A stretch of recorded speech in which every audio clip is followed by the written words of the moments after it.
est-ce que vous voudriez savoir des choses sur l'intervenant pour qu'il se présente? Alors plutôt que de me présenter, je réponds aux questions. Est-ce que vous avez des questions posées sur l'intervenant? Du genre qui il est? Ben, vous avez son nom, Charles Hadji. Depuis combien de temps? Le 30 juin, 70 ans. Ouais. Que je m'appelle Charles Hadji depuis bientôt 70, voilà. Et d'autres questions? Vous étiez enseignant en quoi? Alors, je suis professeur émérite. Émérite, vous savez, ça veut dire retraité. Puisque pour être émérite, il faut être retraité et puis demander à son université le droit d'avoir ce titre. Et l'université réfléchit et regarde, elle soupèse, elle évalue l'activité du retraité pour pouvoir dire bien oui ou non, voilà, pendant un certain nombre d'années. Et donc, étant émérite, je suis retraité, mais mon université depuis 10 ans maintenant, je me suis arrêté à 60 ans, parce que je pensais qu'il fallait s'arrêter à 60 ans, place aux jeunes, me donne le droit de poursuivre des recherches, d'avoir des activités de recherche et de les poursuivre au sein de l'université. Voilà. Ma discipline, sciences de l'éducation. En fait, j'ai fait des études de philosophie. Je suis agrégé de philosophie, mais j'ai fait un doctorat aussi d'État en sciences de l'éducation. Donc ma discipline, actuellement, je travaille, je poursuis mes recherches au sein du laboratoire de sciences de l'éducation de l'université Pierre Mendès France, Grenoble 2. Après, la question suivante, c'est mais qui vous autorise à parler d'évaluation? Qu'est-ce que vous y connaissez? Je m'y suis beaucoup intéressé. J'ai été comme vous évalué. J'ai beaucoup évalué des gens, des étudiants encore dans des jurys de thèse. C'est de l'évaluation. Puis très vite, il m'a semblé qu'il y avait un champ une pratique sociale extrêmement intéressante et extrêmement problématique en même temps. Voilà. Alors je m'y suis intéressé, j'avais fondé un groupe ressources pour les profs de Grenoble, de l'Académie, sur les problèmes d'évaluation. Puis j'ai eu l'occasion de travailler 4 ans à l'université Lyon 2 avec des gens comme Philippe Mérieux, Guy Avanzini. C'est beaucoup intéressé à l'évaluation, puis j'ai continué sur ma lancée. Et il me semble qu'aujourd'hui, on arrive à se poser la question, mais faut-il avoir peur de l'évaluation? Voilà. Pas d'autres questions? Par ailleurs, on est entre nous, donc vous pouvez m'arrêter quand vous voulez. Soit parce que vous ne comprenez pas, ou je raconte une bêtise, ou ça ne vous convient pas, ça vous paraît contestable. Vous voulez davantage d'éclaircissement, on est entre nous, hein, c'est une séance de travail. En amphi, mais ça, ce sont des habitudes, même à Lyon 2. En licence, on avait souvent 400, 500 étudiants en sciences de l'éducation. On arrivait à dialoguer en amphi. Alors là, on devrait. Mais si vous avez envie, hein, il faut que j'arrive à maîtriser la bête. Alors, j'arrive devant vous avec 4 idées principales. Il n'en faut pas trop. Et pour moi, parce que maintenant, à mon grand âge, hein, il ne faut pas trop d'idées à maintenir ensemble en même temps, parce qu'après, sinon, on s'y perd. Et pour vous, hein, voilà. Alors, 4 idées. L'évaluation est une nécessité. Et ensuite, je vais développer. Chaque point, je développe, et puis on développe à l'intérieur, comme ça, si bien qu'à la fin, il nous faut 4 heures. Hein. Mais elle ne doit pas devenir obsessionnelle. Or elle l'est. Elle l'est devenue. J'en ai peur, je crois, j'en suis sûr. Et encore moins, troisième idée, devenir servile. Or, la tentation est très forte pour elle de le devenir aujourd'hui. C'est pourquoi, elle, l'évaluation, a besoin d'une double légitimité. Il lui faut retrouver sa légitimité et sur un double plan, méthodologique, éthique. On parle aujourd'hui c'est l'actuel ministre, M. Payon, qui est agrégé de philo, qui a travaillé dans des écoles normales, hein, mais moi je ne serai jamais ministre, c'est la différence. M. Payon parle de refonder l'évaluation, et je pense qu'il a raison.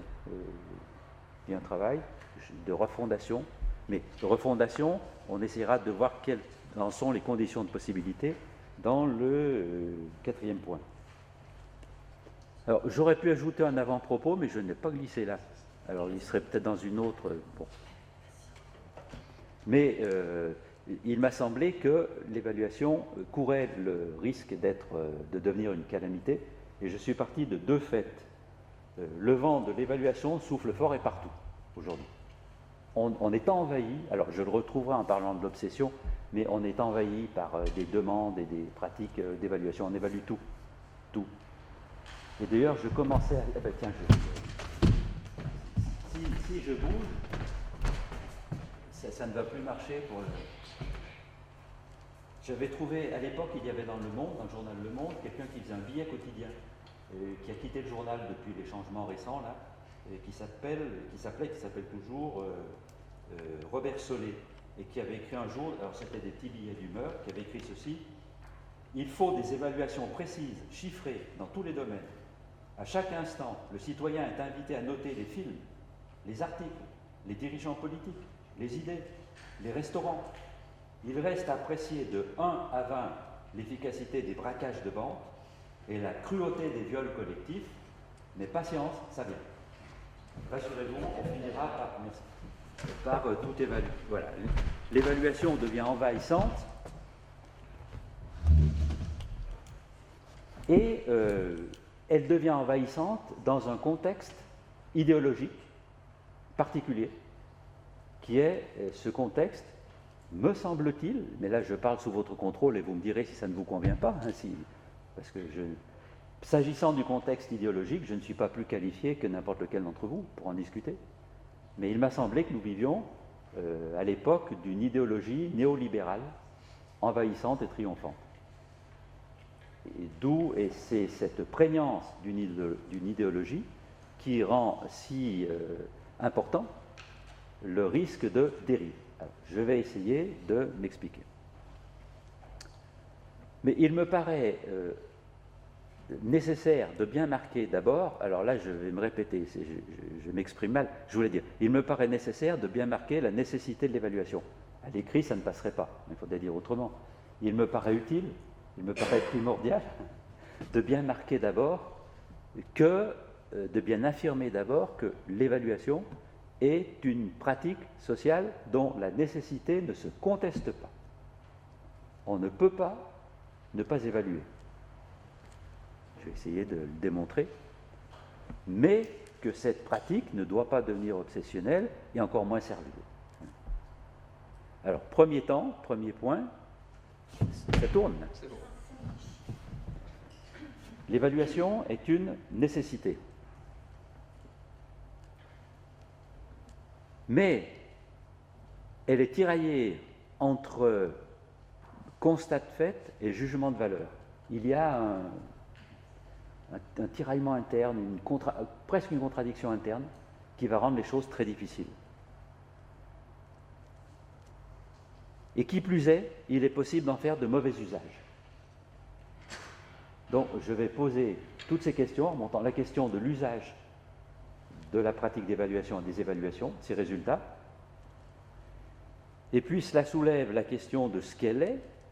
Est-ce que c'est une pratique de mesure ou de jugement? Donc nous allons, attention là maintenant il faut attacher la ceinture parce qu'on part pour des réflexions longues et difficiles sur la nature même de l'évaluation. Mais nous nous lancerons dans ces réflexions qu'après avoir bien compris, alors c'est le point 1.1, il y a 1.1, 1.2, 1.3, voilà pour ceux qui aiment les points, que l'évaluation est une nécessité pour la conduite de l'action dans une optique de régulation. Je dirais, pour dire les choses simplement, pour commencer, qu'elle est une nécessité d'un double point de vue dans le champ de l'éducation et de la formation, pour en rester à ce champ-là. C'est une nécessité à la fois pédagogique et sociale. Alors très simplement, nécessité pédagogique pour donner à l'élève et à l'étudiant des informations utiles sur ses résultats, sur sa situation, sur sa réussite ou son échec. Là, je n'arrive pas à enlever là. Si, ça y est. Voilà. Et c'est aussi, et souvent, le meilleur élève ou le meilleur étudiant est celui qui s'auto-évalue le mieux. Et même, c'est celui qui s'auto-régule le mieux.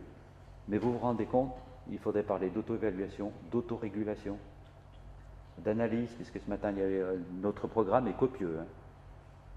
J'espère que vous n'avez pas de train, parce que en fait, je dis de 2 à 3, mais ça va être de 2 à 4, de 2 à 5, nous verrons. C'est aussi une nécessité sociale, l'évaluation, pour éclairer les eux-mêmes, ou leur entourage, ou les parents, ou les autres enseignants, dans le cadre d'un dialogue constructif. Alors, je vais essayer de mieux marquer cette nécessité. Donc, point 1, 1. Ah ben oui, c'est ce que j'ai écrit, 1, 1. Une nécessité pour la conduite de l'action dans une optique de régulation. Envisager ce point nous conduit à poser deux questions. Qu'est-ce qu'évaluer? De quoi parle-t-on quand on parle d'évaluation? Et deuxièmement, dans quel mécanisme général l'évaluation s'insère-t-elle? Alors, j'ai là derrière la tête, ici, l'idée que l'acte d'évaluation s'insère dans une démarche ou un mécanisme plus général. C'est la raison pour laquelle je vais commencer par l'explicitation de ce mécanisme général, avant même et afin même de pouvoir répondre à la question, mais qu'est-ce qu'évaluer? Ça va? Jusque-là? Alors, l'évaluation est une activité, je ne sais pas comment dire, c'est une activité sociale, c'est une activité cognitive, c'est une activité de l'esprit, une activité intellectuelle, qui relève à la fois du constat et du jugement, et c'est ce qui fait sa difficulté. On le verra très bientôt. Mais c'est une activité qui s'inscrit dans ce que j'appelle un mécanisme éclairé de conduite de l'action. Alors, cette façon d'analyser les choses, ce modèle privilégie 3 notions plus une. Bon, alors j'aurais pu dire 4, pourquoi dire 3 notions plus une? C'est 3 notions plus une. Il y a la notion de but, la notion d'information en retour ou feedback. Rassurez-vous, moi je maîtrise très mal l'anglais. C'est ma limite, hein. C'est pourquoi maintenant j'abandonne, parce que pour réussir ces études, il faut maîtriser l'anglais. Même les conférences faites par des Français sont faites en anglais, voilà. Et moi je ne maîtrise pas l'anglais. Donc, ceux qui veulent m'entendre, c'est en français. J'essaye déjà d'essayer de parler correctement le français. Donc, le but, notion de but, notion de feedback, et notion d'ajustement. Ah, ben je peux faire comme ça, hein. Voilà, ajustement, adaptation. Alors, pour comprendre ça, c'est très simple. Nous allons imaginer Charles Hadji qui est venu ici ce matin avec sa voiture. Opel Meriva, 6 chevaux. Bon, qu'est-ce que je fais en conduisant? J'essaye d'abord d'échapper aux camions qui prennent feu sur l'autoroute, qui obscurcissent la voie, on ne sait plus où on est, on ne sait plus que faire, tout le monde met son warning et on respire des choses un peu bizarres. Je me dis, si je raconte un peu n'importe quoi, c'est peut-être l'effet de ce que j'ai respiré ce matin sur l'autoroute entre Grenoble et Lyon. Je ne sais pas ce qu'ils nous ont fait respirer. Hein. Et franchement, j'ai eu peur, parce que qu'est-ce qu'on peut faire? On ne peut pas faire demi-tour, on ne peut rien faire. Donc attendre que ça se passe et attendre 5 à 10 minutes. Le camion, finalement, est parti sur un parking. Voilà. Mais donc, je suis sur la route, j'ai un but, arriver à l'heure pour voir les gens de l'association projet.com. À Lyon, campus de la Doua et bâtiment, comment il s'appelle? Polytech, non Polytech, c'est ça. Hein. Pour arriver à ce but, en conduisant, donc c'est mécanisme de conduite éclairée, je prélève des informations, sans arrêt. Je regarde la route. Et justement, à un moment, je ne la vois plus. Heureusement, j'avais des lunettes de soleil, on voit mieux dans le brouillard avec certaines lunettes de soleil. Oui, je regarde la route, je regarde mon compteur, pas trop, parce que sinon je vais sortir de la route. Malheureusement, je suis de plus en plus contraint de regarder mon compteur. J'ai déjà attrapé 2 fois, une fois 58 km/h en ville. Mais c'est beaucoup trop, monsieur, vous êtes un danger public, donc c'est 45 € et puis 1 point. J'ai perdu ça, hein, une ligne droite, il ne faut pas dépasser. Donc il faut regarder le compteur, ça peut être dangereux la nuit. Vous prélevez des informations. C'est dans un mouvement de prise d'information en retour. Et je suis un sujet actif. C'est la 4e notion. Il y a un sujet actif. Ce sujet actif, c'est l'étudiant qui a ou qui n'a pas de projet. C'est l'enseignant qui présente un cours en amphi. c'est le responsable de l'association qui voudrait faire évoluer les choses pour ce qui concerne l'engagement des étudiants dans un projet. C'est donc l'enseignant, son parent, voilà, hein, des sujets actifs. Chacun d'entre nous en tant que sujet actif est engagé dans un champ d'activité où il espère tendre vers un but. Pour y arriver, il prélève des informations en retour sur sa situation et en fonction de ces informations, il adapte son comportement à l'action. C'est le troisième mouvement, ajustement. Qu'est-ce que je fais? Je bouge le volant, je change de vitesse, je rétrograde, je mets mon warning. Voilà, toutes des actions d'adaptation. Le drame est que, j'allais dire, mesdames, messieurs, le drame est que l'évaluation ne se réduit pas à cela. Donc c'est un mécanisme de conduite éclairée de l'action, mais quand on évalue, non seulement on se prononce, évaluer c'est se prononcer sur l'acceptabilité d'une situation. Est-ce que ma situation est acceptable? Exemple, pendant que je conduis, oui, parce que je suis toujours sur la route, toujours vivant, toujours à droite, sur la route, hein, et je suis dans les temps. Ma situation est acceptable. Il y a une acceptabilité de fait qui relève d'un constat. Mais quand on évalue, en même temps, on dit « et c'est bien d'être là ». Et on pense qu'il vaut mieux être là sur la route que chez soi à dormir. Ou il vaut mieux être là en train d'essayer de construire un projet d'études, un projet professionnel, qu'à côté, dans la masse, la moitié des étudiants, puisque vous touchez à peu près la moitié des universités, si j'ai bien compris, qui n'ont pas choisi de lancer ces actions et dont les étudiants ne se préoccupent pas trop de savoir si leur projet est bon, s'ils sont inscrits dans un projet ou non, etc. Donc on pense qu'il vaut mieux être là qu'ailleurs. Et à la limite, on pense qu'il vaut mieux être celui qui conduit bien que celui qui ne conduit pas bien. Il vaut mieux être celui qui a un projet que celui qui n'en a pas. Il vaut mieux être celui qui est dans une université d'excellence que celui qui n'est pas dans cette université. Et très vite, donc, le jugement d'acceptabilité se double d'un jugement de valeur sur l'acceptabilité de la situation dans laquelle on est. C'est la valeur qui est en jeu, c'est la valeur de l'individu lui-même dont tranche l'évaluation. D'où toutes les possibilités de dérive, d'humiliation, de déstructuration et de destruction même des individus. Possibilités qui me paraissent, hélas, tendre à devenir de moins en moins rares, de plus en plus présentes dans la situation actuelle, avec la prégnance d'une idéologie néolibérale. C'est pour qu'on ait bien une vue d'ensemble. C'est pas trop... Non vous me suivez toujours sur la route? Oui. Voilà. Ce mouvement d'ensemble, tout part de là, il me semble. Et j'ai utilisé tout à l'heure le terme d'autorégulation. Alors tant pis, hein, parlons de l'autorégulation.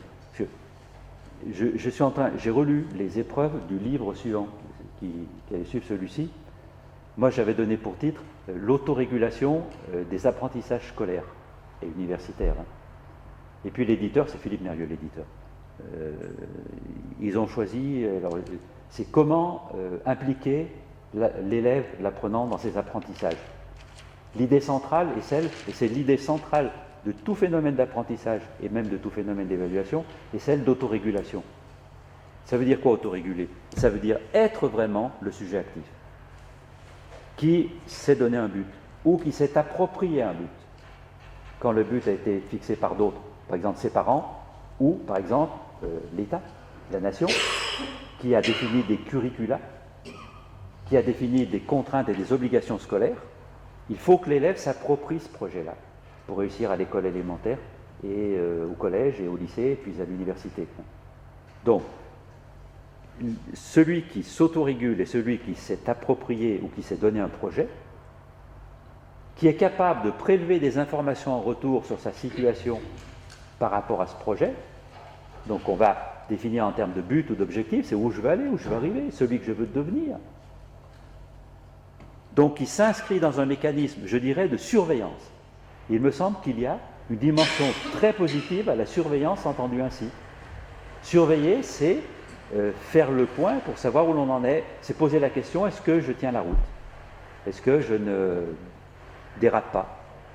Est-ce que je m'approche de mon but ou non?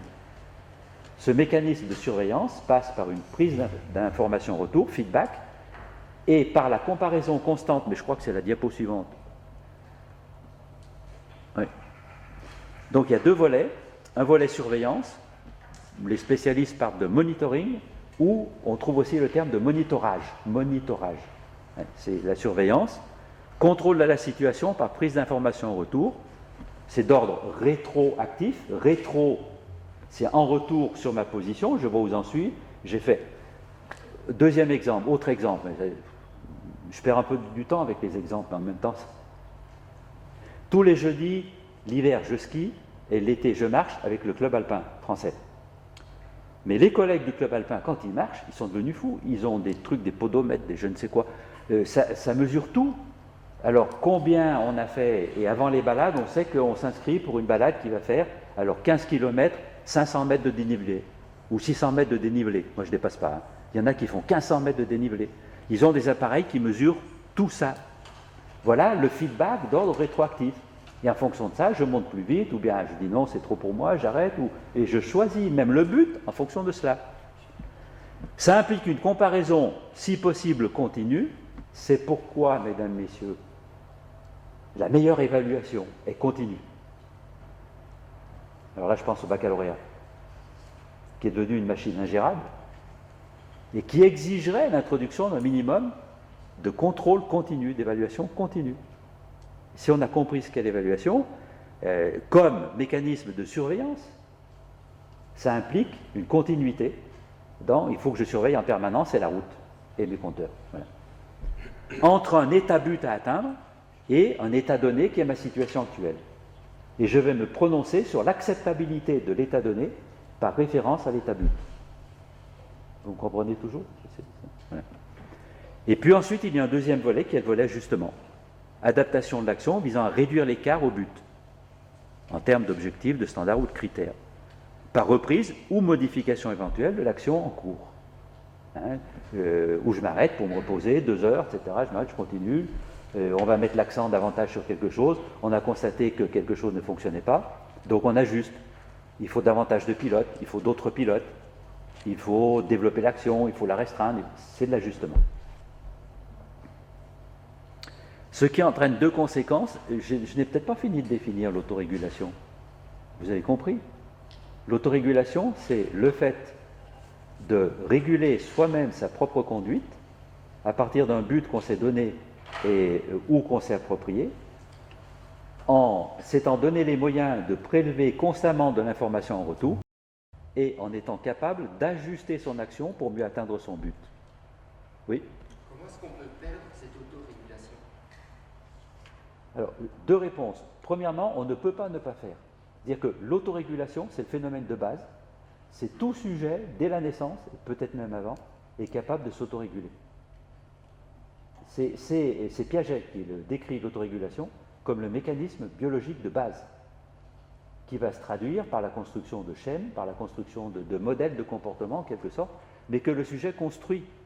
Certes, ses parents l'aident à construire, mais s'il n'y avait pas cette capacité de construction autonome chez le sujet, il n'y aurait rien. Si l'étudiant n'avait pas la capacité de faire des apprentissages et d'organiser, de maîtriser ces apprentissages, on parlerait en vain et on pourrait faire notre métier. C'est le processus de base. Voilà.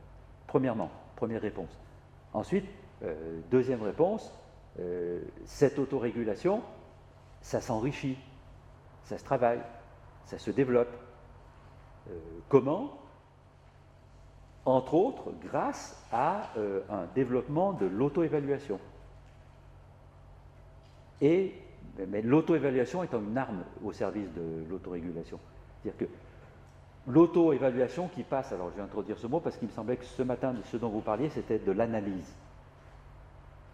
Vous demandez aux étudiants d'analyser leur devenir, d'analyser leur évolution. Avant, je pensais ceci, maintenant, pendant, j'ai été sensible à ça, puis après, il y a autre chose. Ça, c'est de l'auto-analyse qui se situe dans le mouvement de prise d'information en retour, dans le mouvement de surveillance. C'est absolument nécessaire. Ça devient de l'évaluation quand je me prononce sur ma situation. Et je dis, je n'ai pas suffisamment progressé. Je ne me suis pas donné mon propre but. Je n'ai pas de projet. Le projet n'est pas le mien. Je suis trop incertain dans ma démarche, je ne sais pas où je vais. Oui, tout. Et donc je vais ajuster. Il y a autorégulation en proportion de la progression dans la maîtrise de l'information en retour et en proportion de la progression dans la maîtrise de l'ajustement, de la conduite d'ajustement ou d'adaptation. Est-ce que ça répond bien à votre question? Parce que là-dedans, rappelez-la. J'ai l'impression que, pour être concret, j'ai l'impression que les étudiants perdent ce mécanisme d'autorégulation. Ils ne peuvent pas le perdre. Dans leur rêve d'être vétérinaire, par exemple, et ils font aucun effort d'apprentissage. Ils ont l'impression que vétérinaire, ça va leur tomber comme ça. Ils n'apprennent pas leurs leçons, ils ne font pas de devoirs, ils ne font pas d'exercices, ils ne font pas d'efforts pour atteindre leur but. Donc j'ai l'impression qu'ils analysent mal leur situation et ils analysent mal leur feedback. Moi je dirais alors, certains étudiants ne se donnent pas les moyens d'autoréguler leurs apprentissages. Pourquoi? Attendez, d'abord, comment ça se passe? Ils ne se donnent pas les moyens par insuffisance d'explicitation et d'élucidation du but. Le but n'est que rêver, n'est que fantasmer, au lieu d'être un vrai but.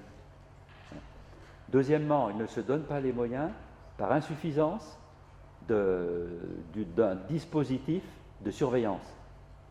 Dans le fond, ils ne sont pas intéressés, ils ne cherchent pas à savoir où ils en sont vraiment, par rapport à leur but qu'ils ne connaissent même pas, par rapport à un but fantasmé.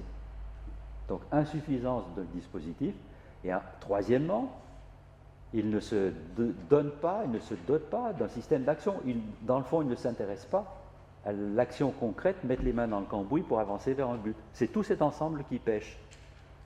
L'autorégulation reste bien en deçà de ce qu'elle pourrait être. Pourquoi? Après, je ne sais pas trop, mais pourquoi?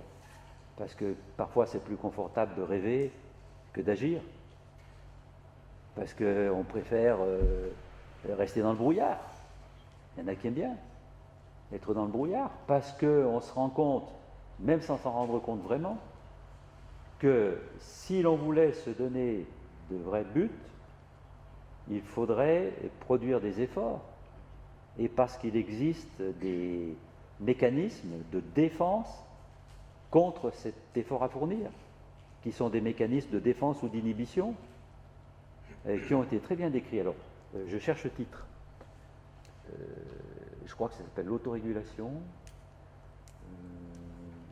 Olivier, je sais plus, c'est Cosnefroy. Cosnefroy, l'auteur c'est Cosnefroy, C-O-S-N-E-F-R-O-Y, Cosnefroy. Il a publié en 2011, en octobre 2011, aux Presses universitaires de Grenoble, un ouvrage essentiel sur l'autorégulation. Mais je ne sais plus le titre, est-ce que c'est l'autorégulation? L'apprentissage autorégulé. Il y en a un qui peut aller voir tout de suite là, à Cosnefroy, alors C-O-S-N-E-F-R-O-Y.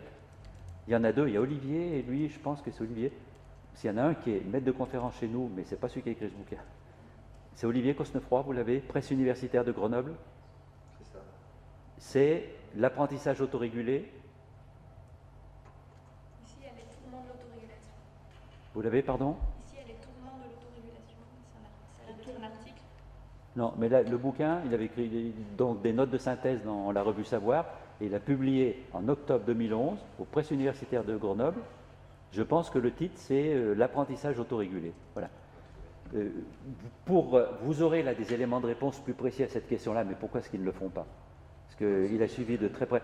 Pour s'engager dans un... Alors, vous voyez, je ne sais pas où on va arriver, mais enfin... Est-ce qu'on va arriver à Lyon? On y est déjà. Cosnefroy montre que tous les chercheurs en apprentissage autorégulé ont un point commun. Ils ont mis en évidence la réunion dans toute activité d'apprentissage de deux dimensions. Il y a une dimension cognitive et une dimension motivationnelle ou émotive ou affective. La seconde étant aussi importante que la première. Il y a des mécanismes de régulation cognitive qui peuvent nous permettre de mieux apprendre sur le plan intellectuel, mais sans la mise en branle de mécanismes de régulation motivationnelle ou émotive, les choses risquent de coincer. Et le plus souvent, ça coince au niveau motivationnel et émotif. Et un des intérêts de l'ouvrage de Cosnefroy est de décrire des mécanismes de régulation d'ordre motivationnel ou émotif. Voilà, je vous renvoie. L'apprentissage autorégulé, mais c'est Laurent Cosnefroy. C'est Laurent. Laurent Cosnefroy, l'apprentissage autorégulé, presse universitaire de Grenoble, octobre 2011. Le nombre de pages, je ne sais plus. Voilà. Merci pour votre question. Alors, ensuite, je disais, quand on a compris ceci, il y a deux questions qui se posent. Évaluer, ça veut dire quoi? Et puis, deuxième question, qu'est-ce qui se passe au sein même du mécanisme qui rend les choses si difficiles? Alors, pardon, ça entraîne, je vais trop vite là. Si je fais comme ça va moins vite. Comporte deux volets, voilà. Volet justement, on a vu. Ce qui entraîne deux conséquences. La surveillance est nécessaire. Bon, ça, je pense, c'est admis. Mais la surveillance n'est pas une fin en soi. Elle est là pour fournir les bases à un ajustement éclairé de l'action. L'oubli de cette fonction naturelle ouvre la porte à toutes les dérives. Alors là, on a une clé pour toute la suite. L'action d'ajustement ne relève pas de l'évaluation. C'est ce qui suit. Mais l'évaluation s'arrête avant. Elle éclaire cette action d'ajustement, le deuxième mouvement d'ajustement. Il faut inventer, il faut trancher, il faut décider d'action. L'évaluation, au mieux, va m'avoir éclairé, mais en aucun cas ne me dicte ou ne me tourne vers des ajustements qui seraient évidents et qui pourraient être inscrits dans des relations de cause à effet avec l'évaluation. L'évaluation éclaire, il faut inventer après les actions. Mais en tout cas, il est certain qu'elle a une fonction ou une finalité, après je vais distinguer finalité et fonction, mais essentielle, l'évaluation, qui est d'éclairer l'action pour un ajustement. Voilà à quoi ça doit servir. Et maintenant, je peux dire, voilà à quoi ça doit servir. Alors je réponds à votre question, qu'est-ce que j'en sais? Mais j'en sais que l'analyse du mécanisme même d'évaluation, et cette analyse, après des années d'observation et de réflexion, elle me paraît, comment dire, être pertinente. Alors, qui analyse mieux le disent, mais je l'ai confronté à tous les modèles proposés par des collègues de ces 50 dernières années, on arrive tous il y a consensus sur cette analyse-là. Et cette analyse nous montre que l'évaluation a pour sens d'éclairer une action sociale. Que si elle n'éclaire pas une action sociale, elle ne sert pas grand-chose.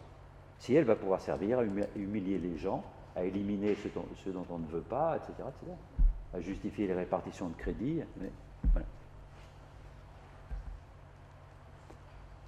Je ne vais pas dans le bon sens.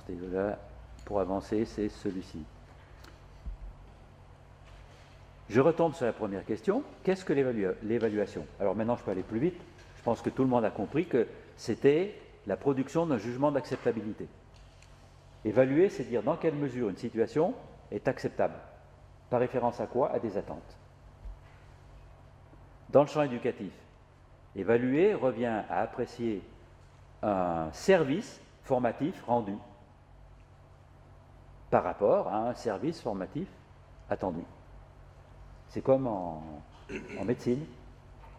On dérembourse des médicaments au motif que le service médical rendu n'est pas suffisant. Eh bien, pourquoi pas? Une des actions d'ajustement possibles après l'évaluation peut être de refuser ce service. On ne va plus faire de stage projet.com. Pourquoi? Parce qu'on aura vu que ça ne correspond pas au service formatif attendu.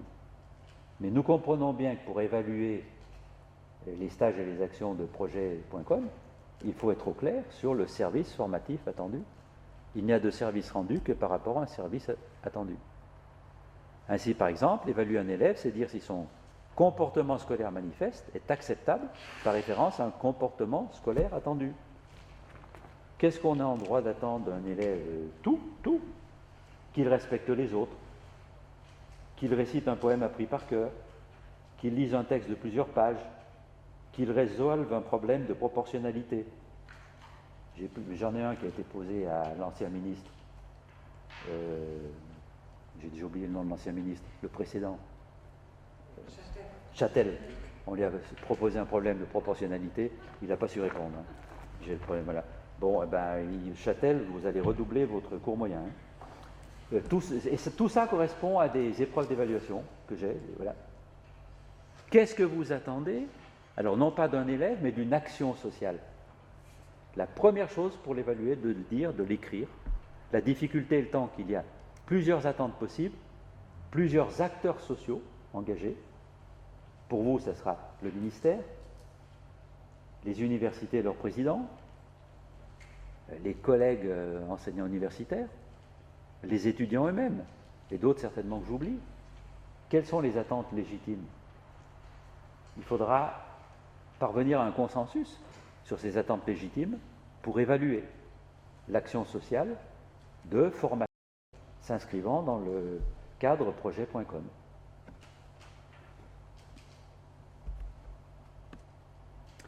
Mais nous butons sur une première ambiguïté fondamentale. Au cœur de l'évaluation se rencontrent en effet deux projets sensiblement différents. Et ça va rendre les choses encore plus... C'est ce qui va rendre les choses encore plus compliquées. Je n'ai pas pensé à vous, hein, parce que j'ai écrit ça avant. Il y a deux projets différents. Vous vous rendez compte? Deux projets, l'importance du projet. Il y a deux projets différents dans l'évaluation. Le premier projet étant d'estimer l'importance ou l'ampleur d'un phénomène. Les chefs, les responsables, en général, ils en sont à ce projet-là. On veut à la limite mesurer.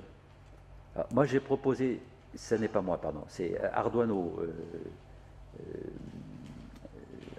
et Berger, qui est, bon, deux chercheurs, qui ont parlé d'évaluation estimative pour la distinguer de l'évaluation appréciative. Moi, j'ai proposé de parler par défaut de mesure. Alors, on va passer tout de suite aux exemples pour comprendre. Pardon, c'est pas le bon. Voilà. Quelques exemples. Je vous laisse lire. On utilise le même terme pour ces différents cas de figure. On parle d'évaluation quand il s'agit d'évaluer les dégâts occasionnés par le tremblement de terre. C'était à Port-au-Prince, là, en Haïti. Voilà. On va évaluer les dégâts. On évalue la menace de paludisme. Maintenant, on évalue la menace de dengue. Les moustiques, avec le réchauffement climatique, nous gagnent. Hein. Et alors, attention aux coupelles dans lesquelles il y a de l'eau stagnante. On évalue la dette. Alors ça, l'évaluation de la dette, la crise de la dette, je me suis lancé à écrire plusieurs pages sur l'évaluation des banques et l'évaluation de la dette, parce que c'est n'importe quoi. C'est n'importe quoi. On évalue, on croit qu'on va pouvoir mesurer, mais tout est biaisé. Entre autres par de fausses informations. Évaluer le prix d'un appartement. Alors si vous voulez, je retiendrai celui-ci. Mais est-ce que vous voyez la différence qu'il y a entre toute cette série et puis évaluer la performance des dirigeants d'entreprise, ou la performance des enseignants, ou la performance d'un service, évaluer la politique de lutte contre la pauvreté, évaluer la qualité de l'enseignement universitaire. Alors je retiens celui-ci. Est-ce que vous voyez une différence fondamentale entre évaluer le prix d'un appartement et évaluer la politique de lutte contre la qualité de l'enseignement universitaire?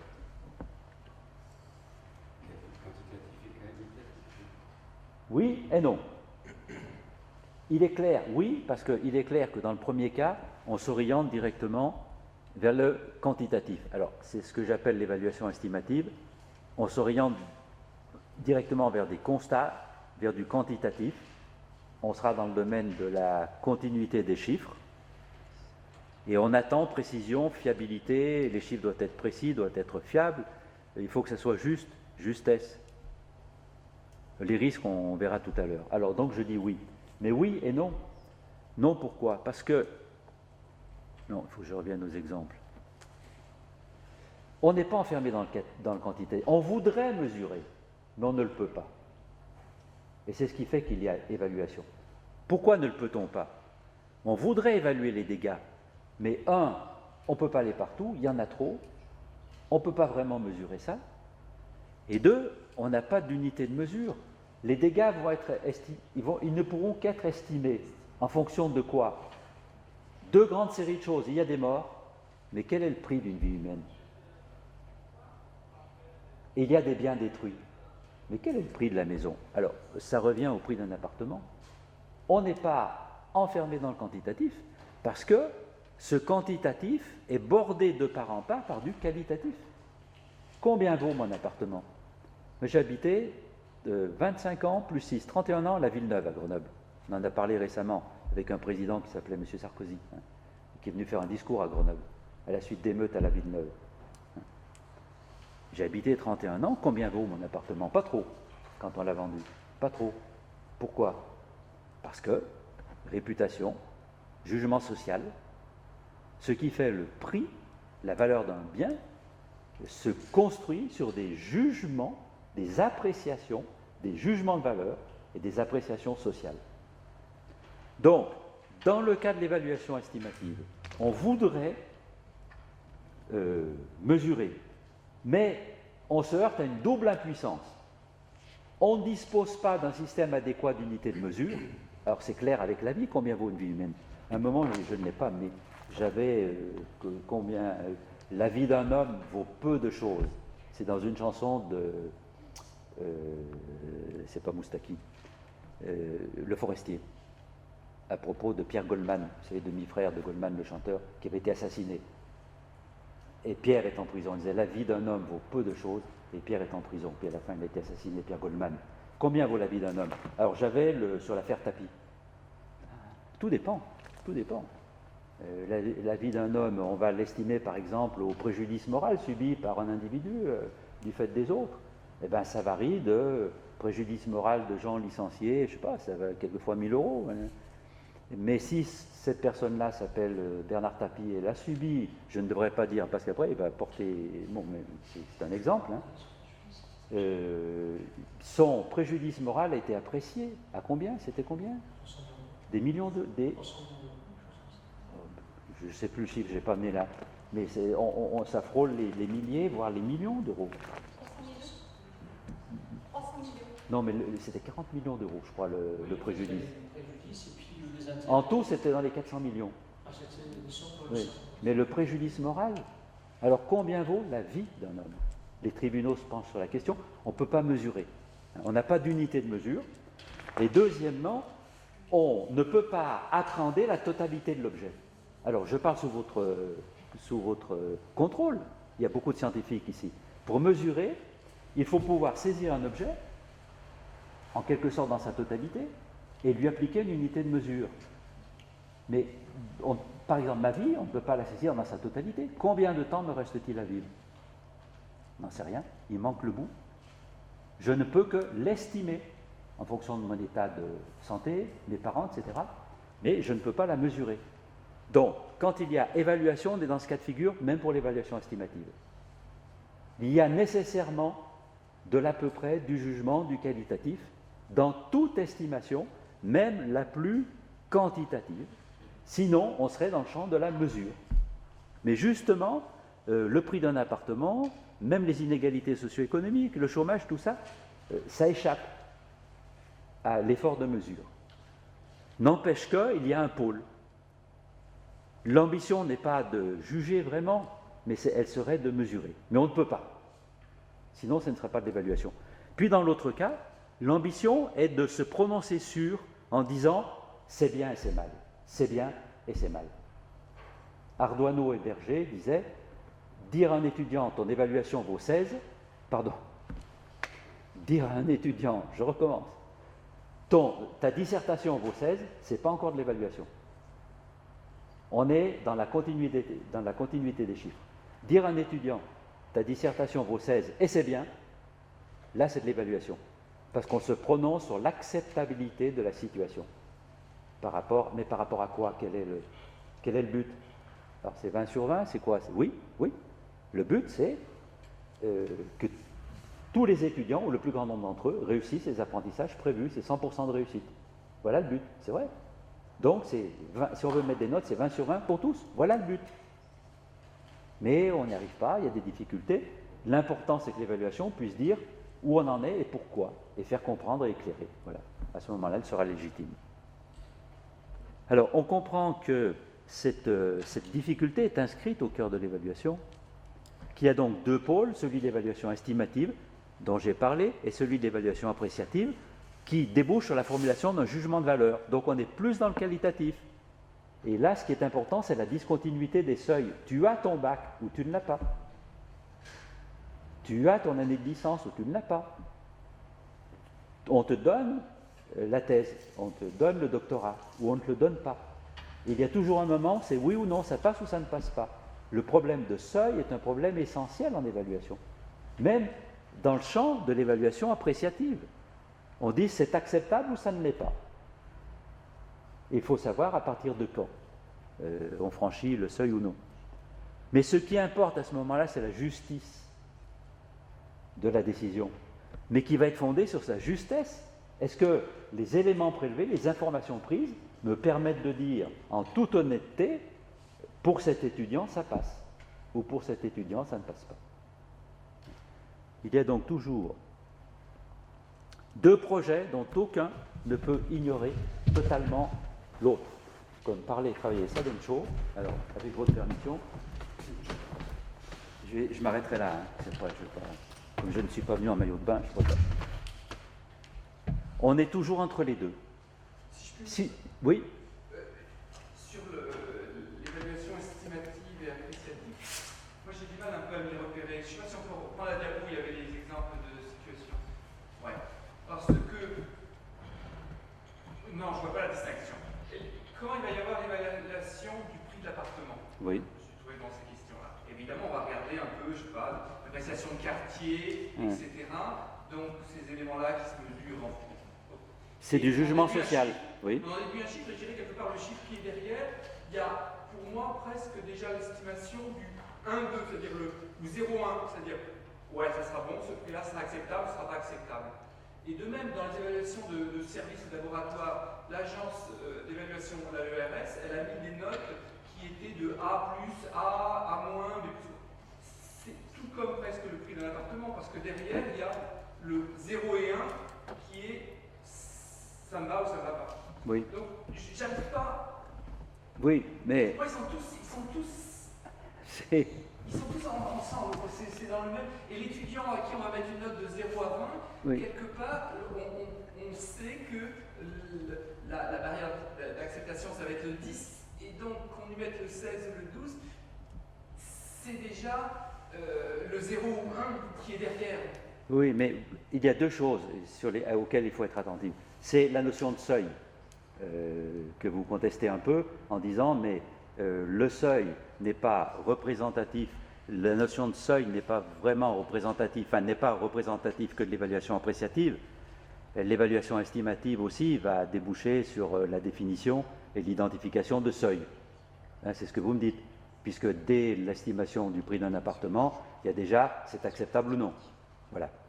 Alors il y a ce premier problème. Et puis, il y a un deuxième problème qui est celui de l'intention dominante. Alors, il me semble, moi je maintiens, je crois que il y a des gens pour qui l'intention dominante est de mesurer et qui croient pouvoir le faire et qui pensent que l'évaluation doit pouvoir mesurer la valeur des individus. Alors, ce que je dis simplement, c'est qu'il est impossible au sens propre du terme quand on est dans le champ de l'évaluation.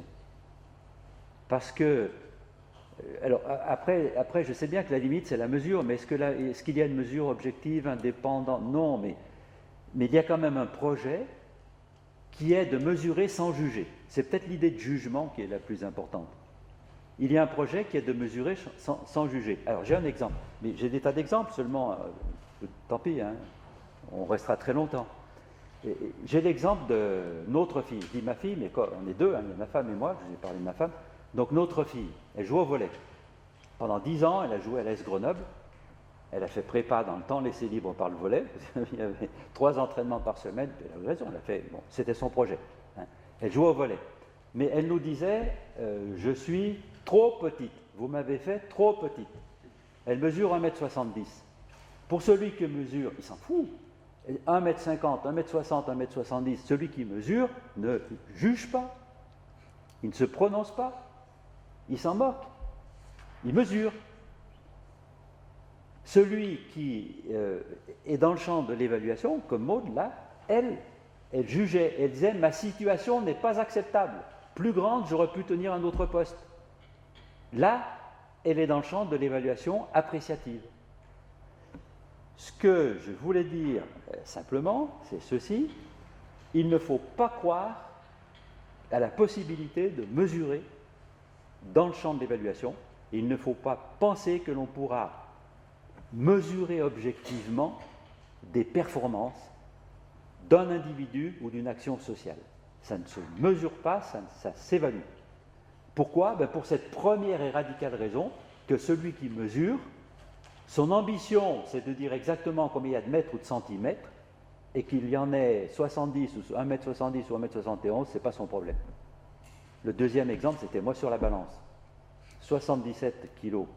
Bon, 77 kilos, ma femme arrive, elle regarde par-dessus mon... Elle n'est pas plus grande que moi, donc elle regarde d'un côté.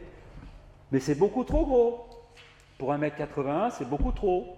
Alors, on va faire plus de sport, on va boire moins de vin, voilà, ajustement. Hein, ça se traduit comme ça.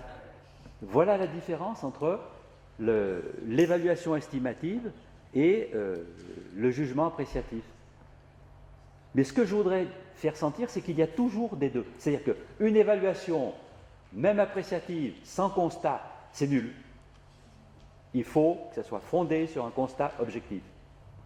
Et un constat qui croit n'être qu'un constat et qui n'a pas conscience de l'arrière-plan, de tout l'environnement subjectif et de valeurs qui l'entoure, c'est nul. Donc nous, en évaluant, nous allons devoir tenir les deux bouts, essayer de faire les constats qui soient les plus fondés possibles, mais pour fonder, pour pouvoir déboucher sur des jugements d'appréciation qui soient les plus justes possibles et les plus pertinents par rapport au constat. Il y a toujours la double dimension. Voilà. Mais ce qui me paraissait important, c'était de détruire cette fausse idée que l'évaluation est une mesure.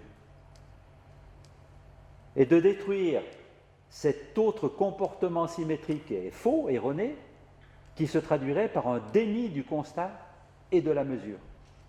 Il faut faire des constats, il faut prendre des informations en retour qui soient les plus objectives possibles, mais en sachant qu'on ne va pas mesurer. Et que quand bien même dans les deux cas, on va déboucher sur des échelles ABCD, 1, 2, 3, 4, 5, les quartiers, là, dans les hebdomadaires, ils classent les quartiers après dans des échelles, etc.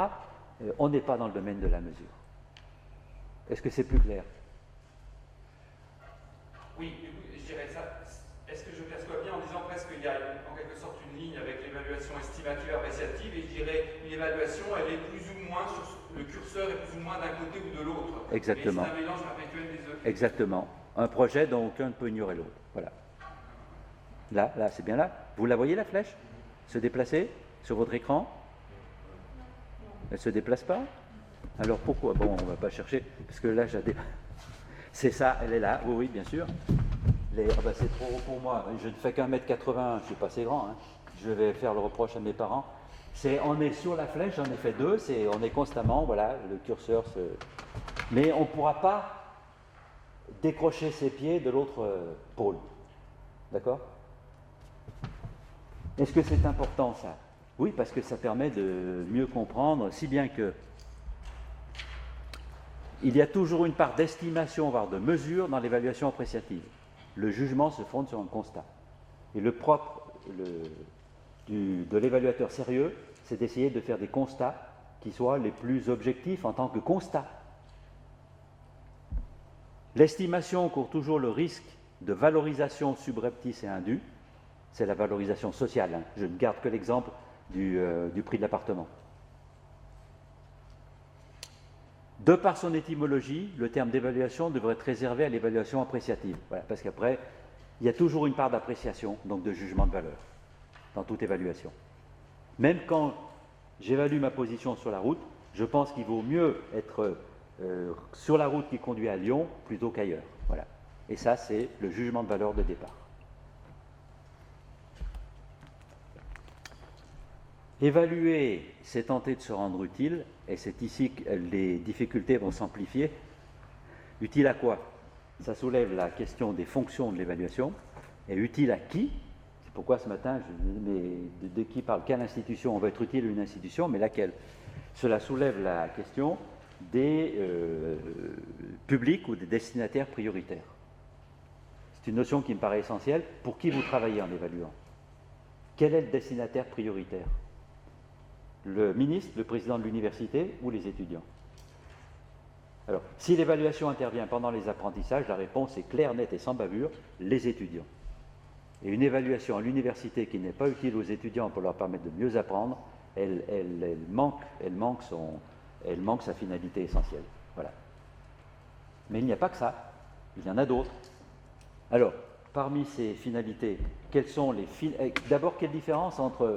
C'est compliqué ça. On fait une différence entre une finalité et une fonction. Le plus simple, le plus au ras des pâquerettes, c'est fonction. Alors, quelles sont les fonctions possibles pour une évaluation?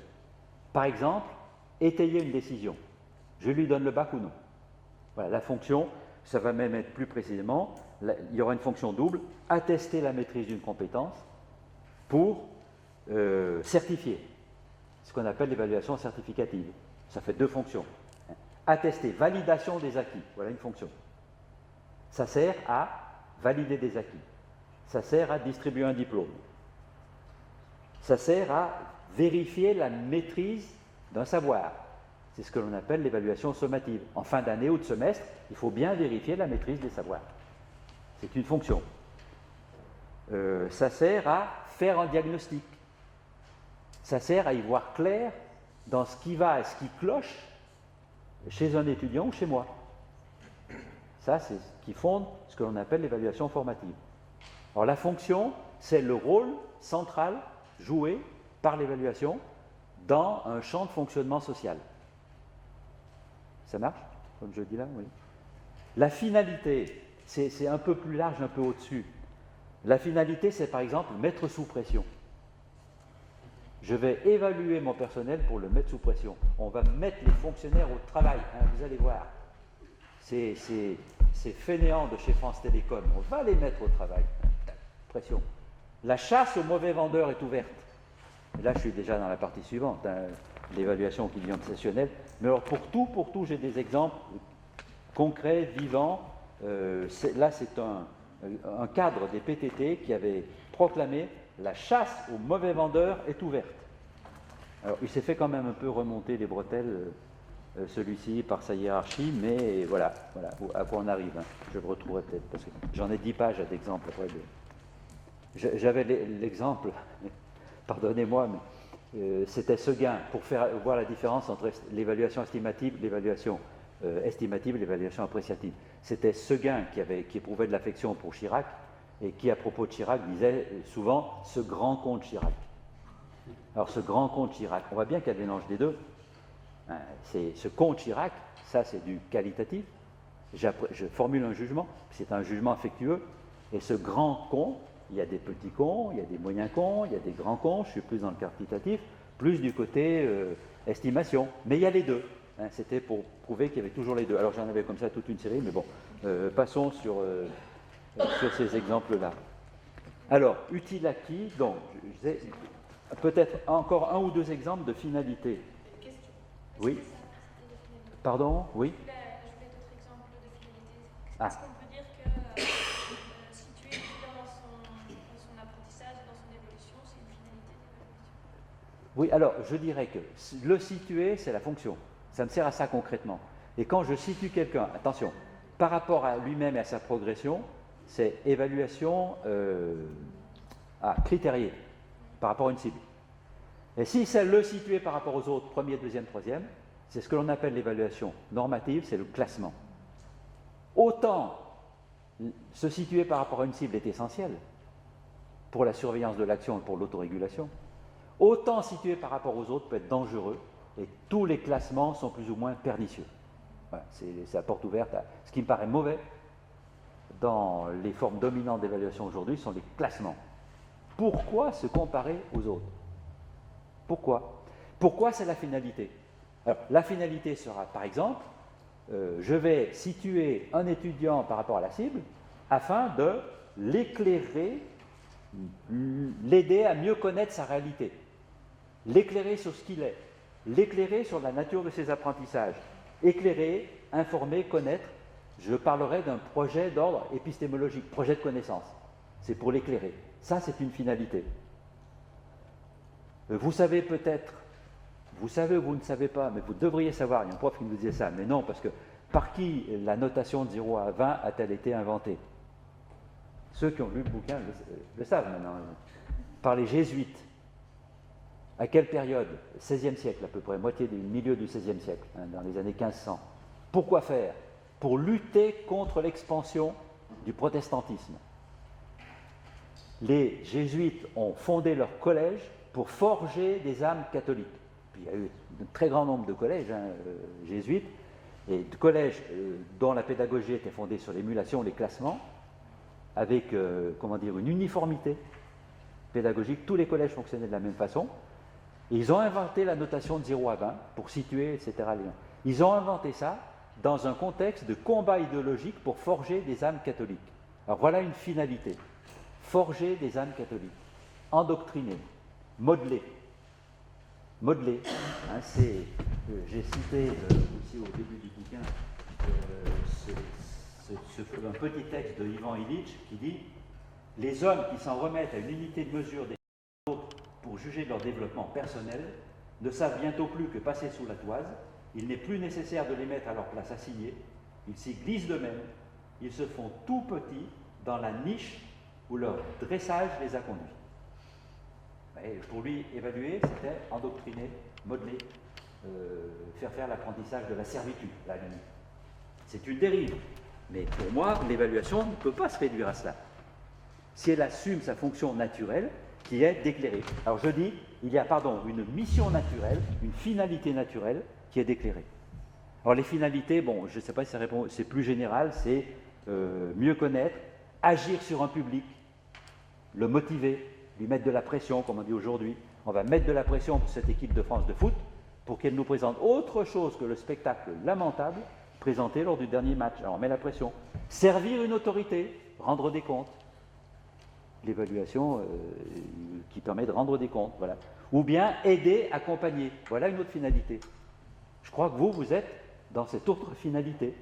L'évaluation, vous voudriez qu'elle serve à accompagner, à aider les étudiants à réussir dans leurs études.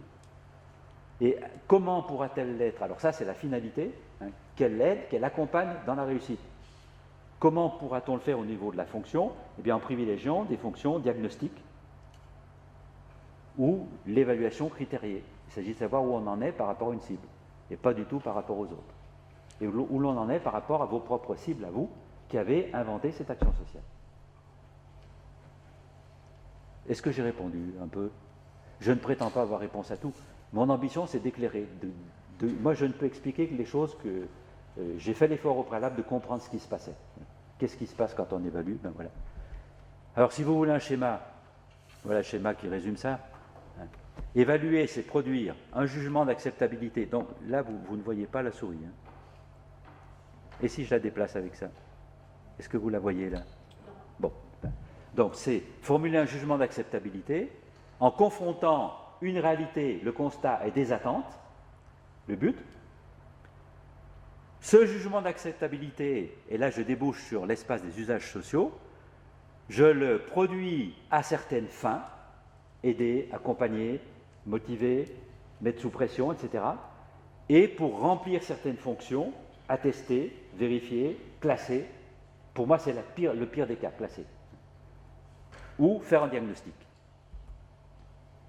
Il faudra donc s'interroger chaque fois que l'on évalue, si on veut le faire avec justice et justesse, sur ces finalités, en vue de quoi? Ces fonctions, concrètement, à quoi ça sert, et sur le public qui en sera bénéficiaire. Je n'en ai encore pas trop parlé jusqu'à maintenant, mais la notion me paraît très essentielle. Au bénéfice de qui vous faites ça? À qui cela va-t-il être utile? Il n'est pas interdit d'être utile au ministre. Je lui ai même envoyé le bouquin.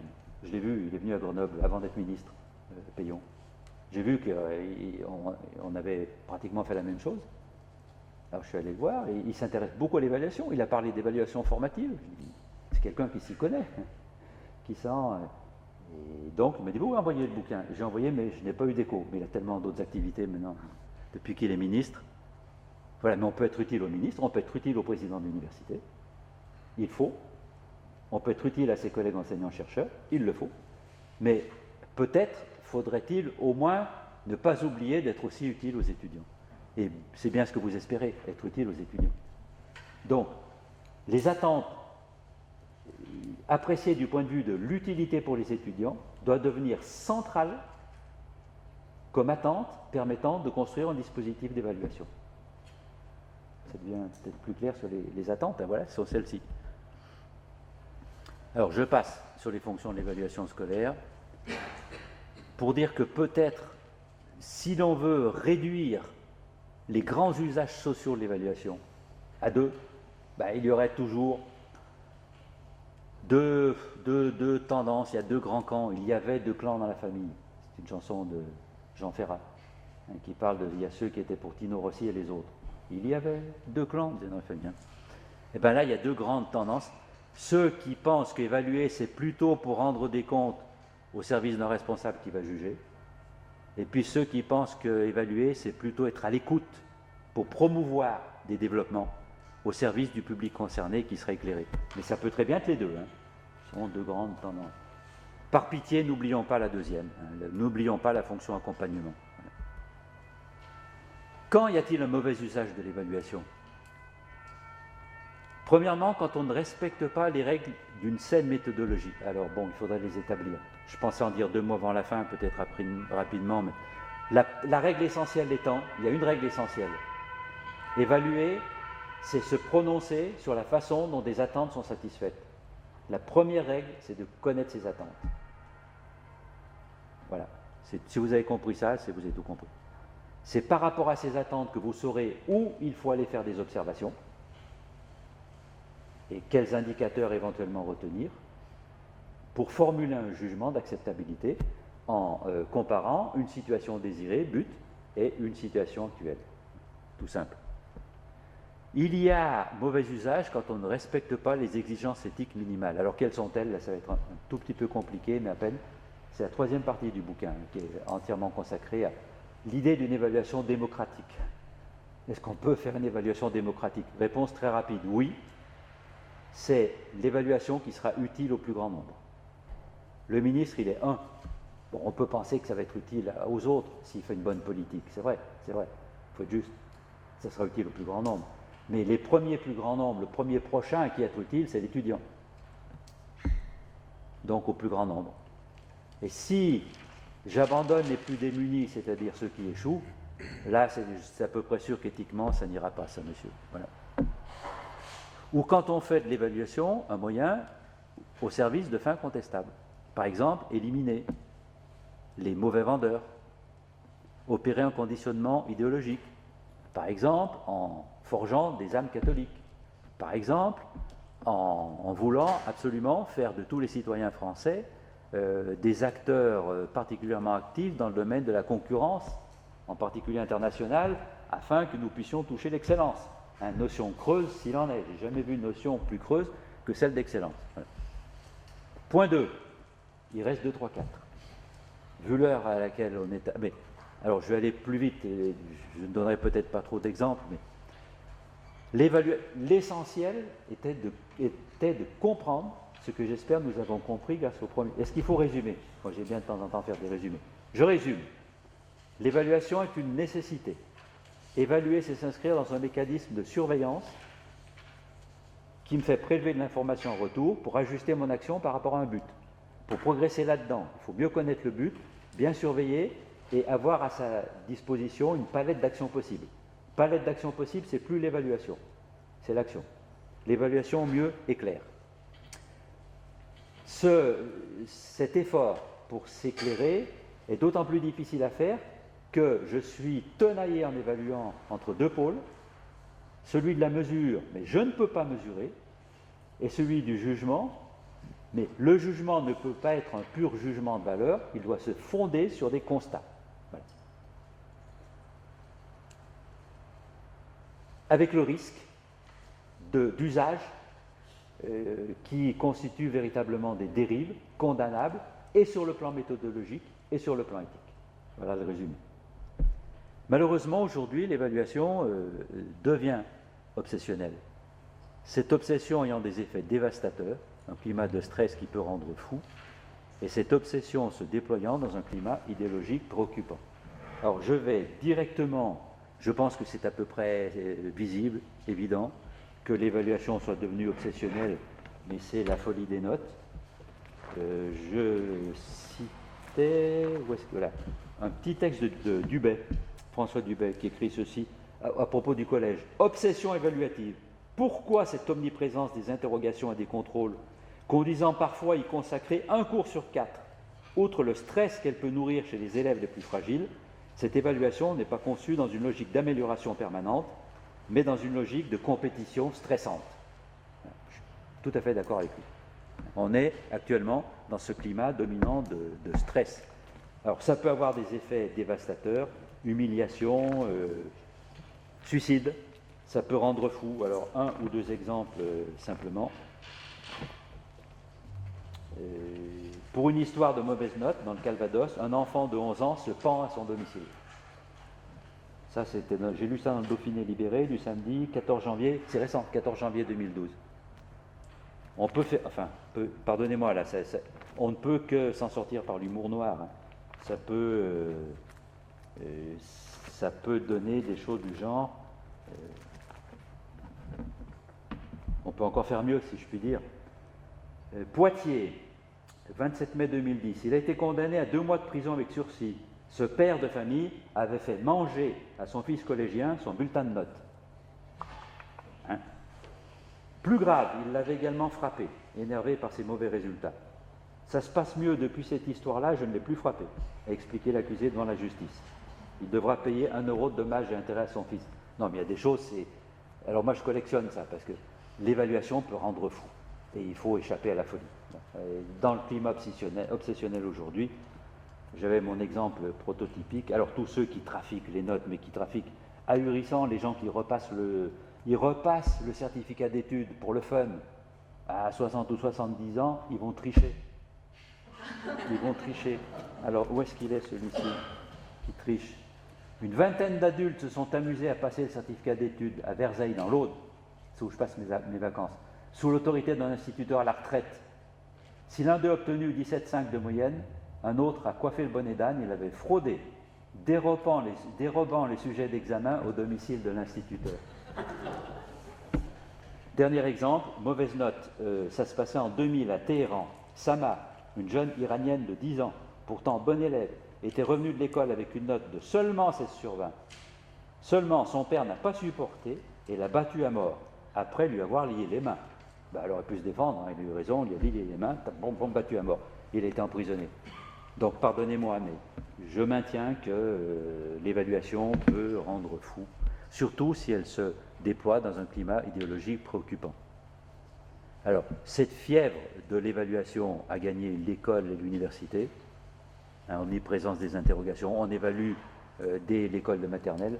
J'avais publié une tribune en novembre dernier dans Le Monde à propos de l'évaluation en maternelle. Je dis, mais le titre que j'avais donné, moi, c'était comme le texte que chante Ferrat, un poème d'Aragon, Aimer à perdre la raison. Moi, je leur avais proposé évaluer à perdre la raison. On en arrive à évaluer à perdre la raison. Eux, ils ont retenu l'évaluation des enfants de 3 ans ne sert à rien. Si, ça peut être utile. Tout dépend de la fonction, tout dépend de la finalité. Tout dépend des conditions dans lesquelles on le fait. Voilà. Folie des classements, débauche des classements, folie des notes, comme elle gagne la société, un univers où tout est classé, donc classant. Et là, je faisais référence à 2 articles que j'avais trouvés très beaux dans Le Monde, mais on verra si on a le temps tout à l'heure. On vit dans un univers où tout est classé et où l'homme est réduit à l'homme marchandise, à un bien de consommation. Et vous valez ce que vous valez, oui, tout s'achète. J'avais, attendez, tout ça, je n'invente rien. Je n'invente rien. Voilà, je compte donc je suis. Dans la cour de récréation, 2 enfants comptent leurs billes. Et toi, tu en as combien? Demande l'un d'eux. Jaugeant le moindre pactole de son camarade, est déjà assuré de s'enorgueillir d'un nouveau record. Prums de la classe, le voilà désormais à la tête de la plus grosse fortune de la cour de récré. Dès le plus jeune âge, on se pèse et on s'évalue à la lumière de ce que l'on possède. Hein, c'est le triomphe de l'avoir et l'oubli de l'être. Tout s'achète. Mon fils écoutait ça quand il était ado. L'argent, l'argent, tout s'achète et tout se vend. Je ne connais pas bien l'air là, mais c'était téléphone. Hein, voilà. Tout s'achète, même les bonnes notes. Dans un collège du 16e arrondissement de Paris, alors j'ai les articles, là c'est Le Monde, 29 décembre 2011. Un compte-rendu de visite de musée qui a obtenu un 18 sur 20 se monnaie 3 €. Pas très cher pour la paix des familles. L'acheteur est en classe de 5e, collectionne les mauvaises notes et n'a pas d'aide de ses parents. Le vendeur, lui, est en 4e, avait réalisé la même visite un an plus tôt et son compte rendu d'une quinzaine de pages, très bien présenté et illustré, l'avait mobilisé avec sa mère tout un dimanche après-midi. L'enseignant n'a vu que du feu à ce petit trafic, mais n'a attribué que 15 sur 20 à cette fausse nouvelle copie. L'élève n'a pas compris cette différence de notation. Sa réputation de mauvais élève l'aurait-elle desservi? Il y a du jugement social, même dans toute évaluation, dans toute notation. Voilà. Une obsession aux effets dévastateurs, climat de stress. L'école devient anxiogène. La notation est facteur d'angoisse et de souffrance. Les devoirs scolaires, n'en parlons pas, parce que ce n'est pas votre préoccupation majeure, mais ça devient un phénomène de sous-traitance pédagogique. L'école fait faire aux parents ce qu'elle n'a pas été capable de faire et qu'elle aurait dû faire parce que c'était sa mission première, permettre aux élèves et aux étudiants de faire les apprentissages qu'ils ne peuvent pas faire sans notre action à nous enseignants. Et on fait faire ça aux parents. C'est un non-sens. Moi, je ne comprends pas que l'on ne s'indigne pas davantage contre des choses de ce type-là. Voilà. Contre la sous-traitance pédagogique, et ça peut rendre fou. Une obsession qui exprime une vision réductrice de la valeur. On réduit la réalité humaine à sa dimension quantitative. Hop, on oublie l'autre pôle, qualitatif. Je possède donc je suis, j'ai donné l'exemple. On substitue au désir de posséder au désir de comprendre le désir de posséder. On réduit la régulation au contrôle social, alors qu'il y a une régulation positive, qui est celle du développement, qui est celle des apprentissages, parce qu'elle contribue à un accroissement, enfin, je ne sais pas si on peut parler d'accroissement de l'être, mais à un développement de l'être, à un épanouissement. Voilà. Dans ma thèse, j'avais parlé d'épanouissement. Et Olivier Reboul, qui est au jury, m'a dit « Attention, une fleur épanouie, le lendemain, elle est morte. L'épanouissement, ce n'est pas un modèle. » Bon, voilà, je ne sais pas quel autre mot il faut utiliser. Réduction du travail scolaire à la compétition concurrentielle et réduction de la réussite à la performance. Le risque pour l'évaluation est alors de devenir servile. J'ai vu des rois serviles, j'ai vu des évaluations serviles, quand, en se soumettant à l'idéologie néolibérale, en se soumettant à la dictature de l'immédiat, du superficiel. Vous avez un exemple, l'évaluation des universités Shanghai. Pourquoi ont-ils pris ces critères? Nombre de prix Nobel, nombre de publications dans des revues de grande notoriété. Pourquoi ont-ils pris ces critères? Parce qu'ils étaient les plus faciles d'accès. Le premier classement de Shanghai a été fait grâce à Internet, grâce à des informations puisées sur Internet. On va au plus accessible, au plus facile. Est-ce que la qualité d'une université s'apprécie uniquement au nombre des prix Nobel qui y enseignent et au nombre d'articles publiés par ces chercheurs dans des revues de langue anglaise? Personnellement, je réponds non. Tout dépend de ce que l'on a en droit d'attendre d'une université. Qu'est-on en droit d'attendre d'une université? Moi, je réponds qu'elle aide des étudiants à construire un certain nombre d'apprentissages fondamentaux qui leur seront utiles, qu'elle les aide à construire des compétences, certes dans des champs scientifiques spécifiques, mais compétences qui leur seront doublement utiles pour leur développement personnel et pour leur insertion sociale et économique dans le champ de travail qui est celui de la nation au sein de laquelle ils vivent. Voilà. Et c'est à ça qu'on doit évaluer les universités. Donc, entre autres, à la qualité du travail d'enseignement effectué. Et beaucoup plus qu'à... Les prix Nobel s'achètent. Il suffit d'avoir les sommes d'argent nécessaires pour leur donner des chaires. Alors c'est bien. Mais non, je n'ai pas dans ce classeur-là. Un prix Nobel enseigne-t-il mieux qu'un étudiant, un doctorant? Non, il y a des recherches qui ont été faites et qui ont montré que des doctorants pouvaient être de meilleurs enseignants, appréciés de quel point de vue? Du point de vue des apprentissages faits par les étudiants, que des prix Nobel. Je n'ai aucun mépris pour les prix Nobel.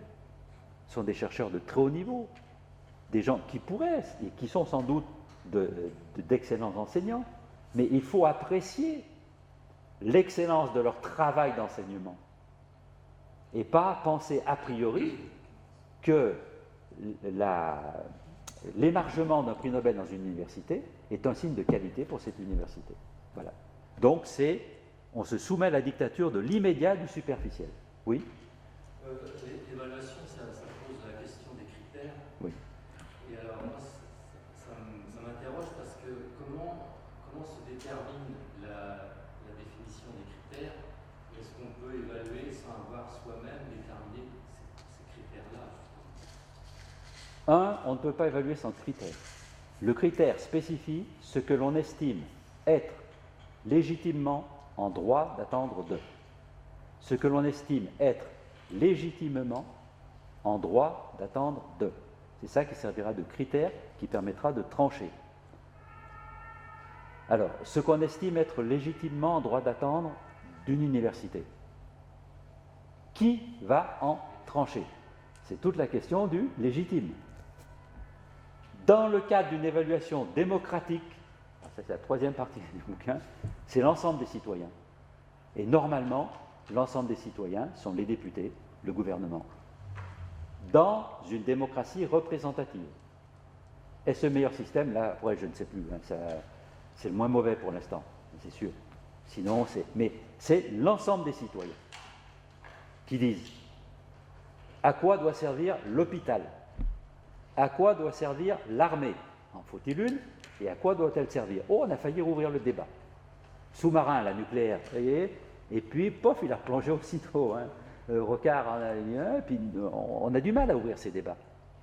Mais évaluation démocratique, c'est celle qui se fonde sur des critères déterminés démocratiquement, c'est-à-dire par le plus grand nombre. Surtout s'agissant des missions sociales, ce qu'on appelle les missions régaliennes de l'État. Voilà ce que je peux vous répondre. Ça doit être, et il faut arriver à un consensus. On doit y arriver, mais c'est ça, les projets présidentiels, les projets, etc. C'est le projet éducatif, ça doit être ça. On doit pouvoir dire, voilà à quoi sert l'université. Et il y aura toujours des tensions, je termine sur l'université, entre l'université a très certainement une fonction de formation, pré-professionnelle ou professionnelle, parce qu'au bout du compte, il y a l'insertion, et il ne faut pas la dénier. Mais l'université a aussi et très certainement une fonction de développement personnel des étudiants, et il ne faut pas la dénier. Alors quel est l'équilibre? Après on peut en discuter. En démocratie, les critères concernant le plus grand nombre sont fixés par le plus grand nombre. Et on aura peut-être alors une évaluation démocratique. Je suis obligé de répondre très vite, hein, vu l'heure, mais il y avait d'autres... J'ai vu qu'il y avait d'autres questions. Oui? Moi, j'ai une question qui rejoint la question des critères. À partir du moment où on a évalué les critères qu'on s'est fixés ou qui ont été fixés par consensus, les résultats, est-ce qu'on peut se mettre d'accord sur le fait qu'ils nous produisent des indicateurs pour la régulation qui suivra l'évaluation? Les indicateurs, c'est un tout petit peu plus compliqué. Ils vont nous donner des indications pour. Mais si on veut utiliser le terme d'indicateur, le critère, c'est ce qu'on est légitimement en droit d'attendre d'eux. Donc, alors, ça pose la question de ce que j'ai appelé les champs de référenciation légitime. Où est-ce qu'on va aller pour se situer dans un espace qui pourra dire légitimement, voilà ce qu'on est en droit d'attendre? Alors, il y en a plusieurs, hein, là, je n'ai pas le temps... mais vous voyez, l'évaluation, c'est passionnant. Hein, il y a le champ politique, c'est l'évaluation démocratique, c'est l'ensemble de la société. Il y a aussi le champ scientifique. Exemple, si Piaget a raison, quand il dit qu'un enfant de 6 ans n'est capable que de maîtriser des opérations concrètes et pas des opérations formelles, exiger d'un enfant de 6 ans qu'il maîtrisât des opérations formelles, c'est lui proposer un objectif inatteignable pour lui. C'est illégitime. La science peut dire d'une certaine façon, ce qu'on est légitimement en droit d'attendre d'eux. La psychologie sont aussi des champs de référenciation légitime. Et puis il y en a d'autres. Et je pense que quand il s'agit de formation, le champ professionnel, c'est un champ de référenciation légitime. Moi, j'ai assez longuement travaillé avec des cadres de santé. Qu'est-on légitimement en droit d'attendre d'un infirmier? Qu'il effectue au mieux les gestes professionnels. Où est-ce qu'on va aller voir ces gestes professionnels? Sur le terrain professionnel. Et c'est en terrain professionnel qu'on va pouvoir chercher les critères légitimes d'évaluation de la formation. Il faut former des infirmiers. J'en ai vu un ce matin, regardez. Ah, il m'a fait un bleu. J'ai vu que du bleu. Mais c'est pas grave. L'essentiel, c'est qu'il prélève la quantité de sang nécessaire, puis qu'après, etc. Voilà. Qu'est-on en droit et d'un enseignant?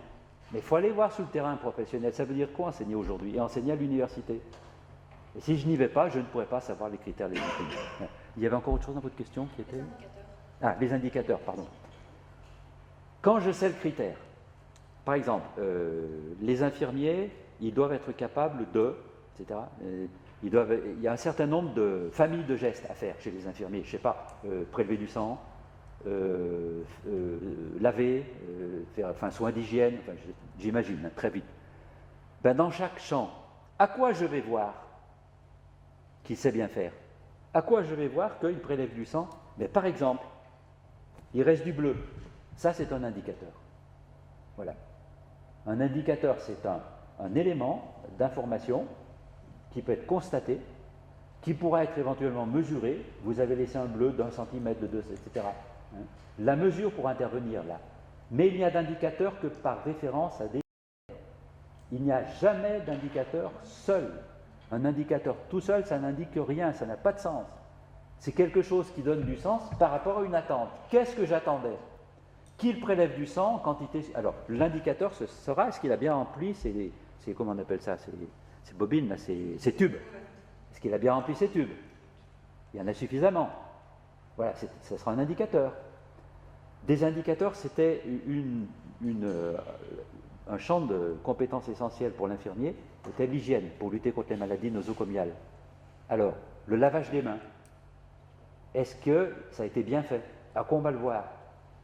On va voir au geste comment il a fait, est-ce qu'il a utilisé un savon, voilà, ça ce seront des indicateurs. Critères, lutter contre les maladies nosocomiales.